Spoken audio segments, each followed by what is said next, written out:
औसा रोडवरील वासनगाव पाटीजवळ आज संध्याकाळी सुमारे 6 वाजताच्या सुमारास भीषण अपघाताची घटना घडली। भरधाव वेगात येणाऱ्या इनोव्हा कारने दुचाकी स्वाराला जोरदार धडक दिली। या भीषण अपघातात दुचाकी स्वाराचा जागीच मृत्यू झाला आहे।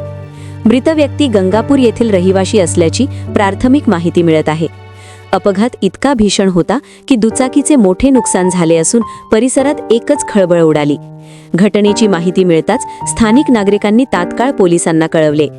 पोलिसांनी घटनास्थळी धाव घेत पंचनामा केला असून मृतदेह शवविच्छेदनासाठी रुग्णालयात पाठवण्यात आला आहे। या अपघातामुळे काही काळ औसा रोडवरील वाहतूक विस्कळीत झाली होती।